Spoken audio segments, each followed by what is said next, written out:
Boa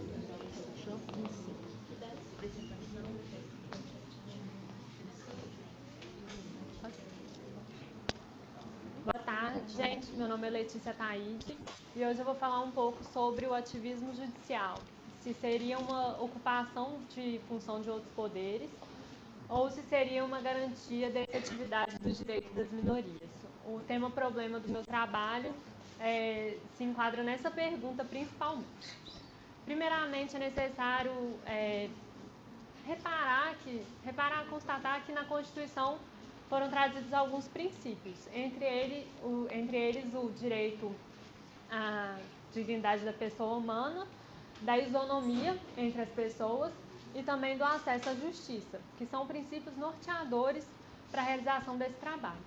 No artigo 2º, onde foi tratado sobre a divisão dos poderes, tem o poder executivo, judiciário e legislativo nessa tripartição de poderes, sendo que cada um vai ser independente e harmônico entre si.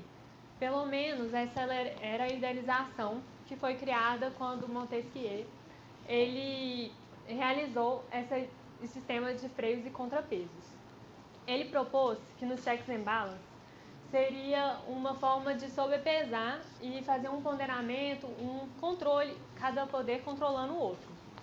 E dessa forma seria possível uma liberdade política maior.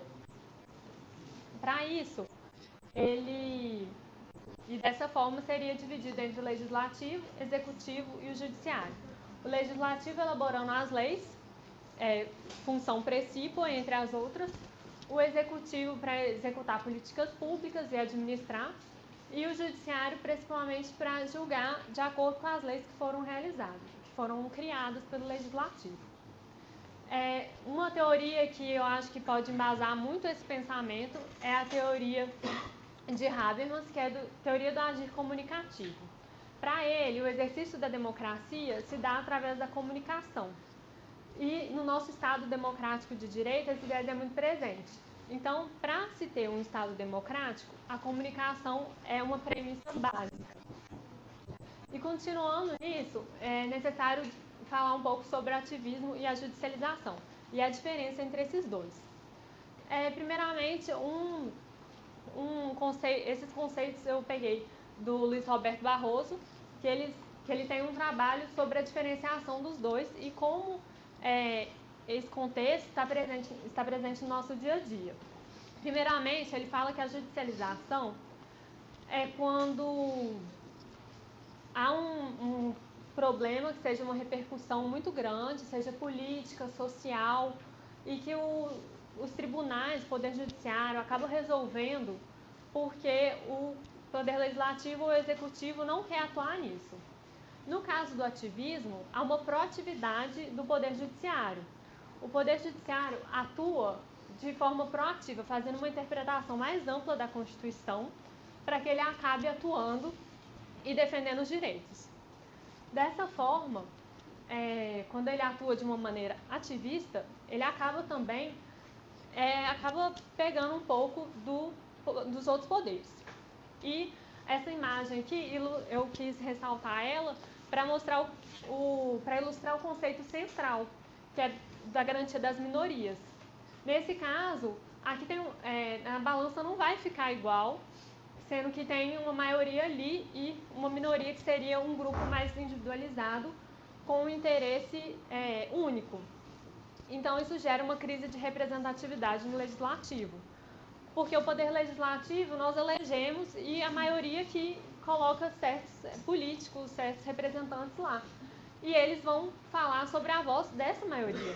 E a minoria, muitas vezes, acabam não sendo representadas, como foi no caso da DPF 54, que depois de muitos anos foi julgada pelo Supremo, em que permitiu o aborto de fetos anencéfalos. E essa DPF, inclusive sobre esse tema, já tinha propostas no Congresso Nacional, mas por ser um tema polêmico envolvendo várias categorias, eles não tiveram interesse em atuar. Não só não interesse, mas às vezes também não se comprometer com aquela população que acabou por eleger eles. E isso é o judiciário por cima do legislativo. Seria volta para a atuação ativista, proativa, E nesse caso da DPF 54, partiu aquela diferenciação, se seria um ativismo ou se seria uma judicialização.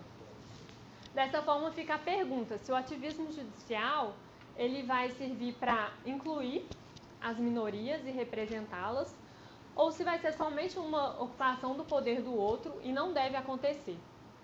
Porque o que é muito trabalhado é aquele sistema de divisão, a tripartição do artigo 2º. Só que muitas vezes, ela não, na teoria ela funciona, mas na realidade ela não foi testificada para ver se ela iria funcionar na nossa realidade. E dessa forma, o ativismo ele acaba por trazer as pessoas que estão enquadradas nessa minoria para a realidade. Além de, e nessa divisão, o Poder Judiciário estaria atuando pelo Legislativo, porque o Legislativo não vai querer se comprometer ou não. E fica a pergunta, se vai ser uma ocupação que a gente deve vetar, maneiras de regular e vetar essa ocupação, ou se seria o ativismo positivo. Essa teoria da troca dos sujeitos é uma teoria que se relaciona muito com o atual contexto desse ativismo e da judicialização, porque ela prevê, é uma teoria alemã, que ela prevê que no caso de um dos sujeitos políticos, um dos órgãos não estiverem atuando, o outro pode substituir, por causa dessa omissão que um deles acabou por escolher não atuar e tal, então o outro sujeito poderia atuar. Dessa forma, volta-se ao ativismo como uma posição benéfica para incluir todos aqueles que não participam. E outra visão também é que, para aqueles que veem como usurpação de poderes e que não deve acontecer, os outros órgãos devem ficar calados, fechar os olhos para tudo que acontece, ver as minorias sem resguardar os seus direitos e ficar por isso mesmo, sem uma solução para o que vai acontecer, só alegando que não, essa função é de outro, então eu não vou atuar.